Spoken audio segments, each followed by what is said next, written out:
Hey, I know we love our coffee. Ooh, we love it so much, right? Well, today I'm going to teach you how you can save tens of thousands of dollars on your coffee habit. Stay tuned.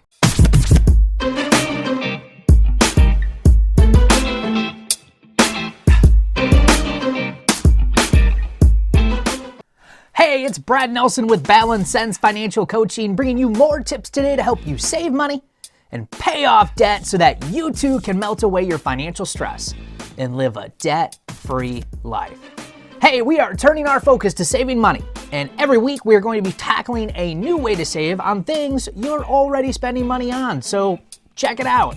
And by taking action and doing some of the stuff that we're going to be talking about, maybe you can start building your very first emergency fund, or you can finally start to pay down some of that debt.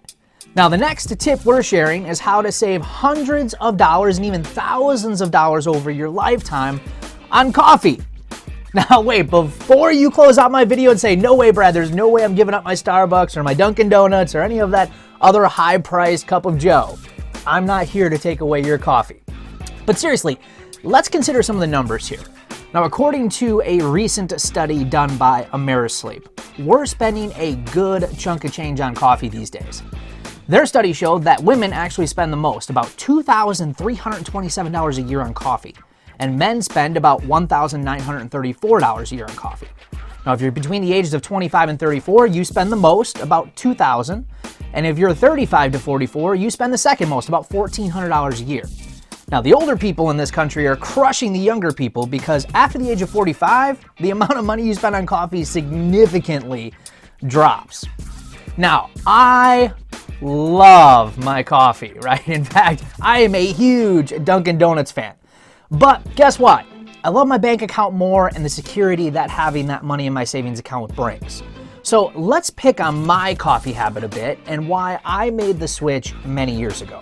Now, I will typically drink about 3 10-ounce cups of coffee per day. And if it's a rough morning, I'll drink 4. Now, don't be judging me, all right? Now, I also take my coffee with a little half and half, so pretty basic coffee habit. Nothing real fancy, not, any of those fancy drinks or anything like that. Now, a small Dunkin Donuts coffee is about 10 ounces, and if I were to buy it at the restaurant, it would cost about $1.59 per cup. But since I drink about 30 ounces of coffee per day, and for good comparison, I'm going to go for the 24-ounce extra large cup of Dunkin Donuts coffee for $2.29 to save some money. And being that my coffee is part of my everyday morning routine, we're going to simply multiply that times 365 days per year, and I'm going to spend a grand total of $854, which comes out to about $71 per month. Still far less than the national average. But what if I made that same coffee at home?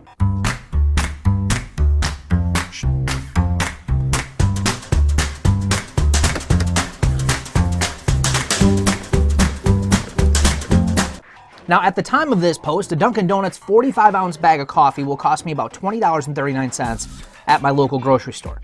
Now, a 45-ounce bag will provide me 106 refillable K-cups for my Keurig coffee maker, making me 106 cups of delicious coffee. Now, the coffee will cost me about 19.5 cents per cup.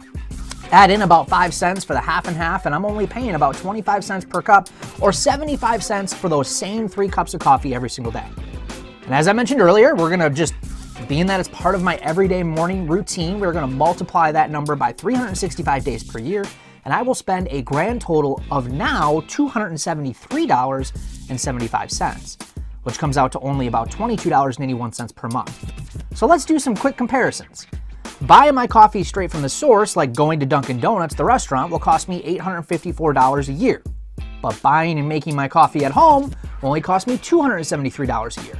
That's a $580 savings, which saves me close to about $50 per month in my monthly budget. Not a huge amount of savings, or is it? So check this out. When it comes to money and personal finance, many people fall victim to short-term thinking, meaning that we're always kind of wanting to satisfy our emotions and our wants as of like right now today.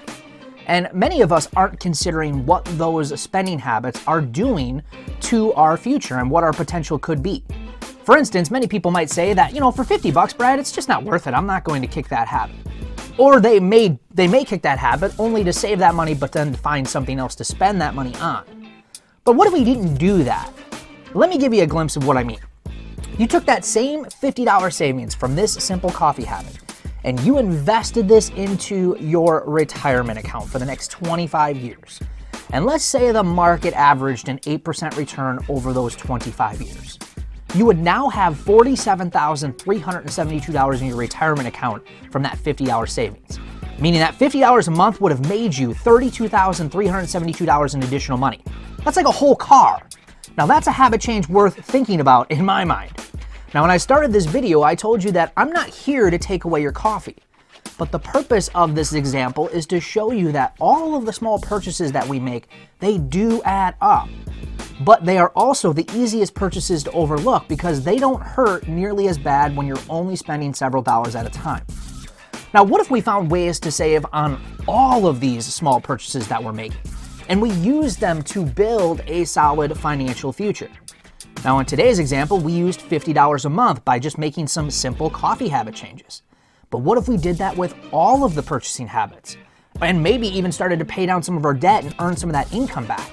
And instead of saving $50 a month, we were able to save $500 a month. What would that look like in 25 years? Well, I'll tell you. $473,726. That's what that would look like. Wow. So with just a few simple changes and spending a little time on this stuff, you can save yourself tons of money, freeing up cash to save your first emergency fund, pay down your debt, or even heck, starting to save for your retirement. So go ahead, get started, and I can't wait to hear how much you save. Hey, if you liked today's YouTube video, give us a big thumbs up. And if you're new, hey, subscribe to our channel for more tips to save money and pay off debt and to learn how to live a happier and stress-free financial life.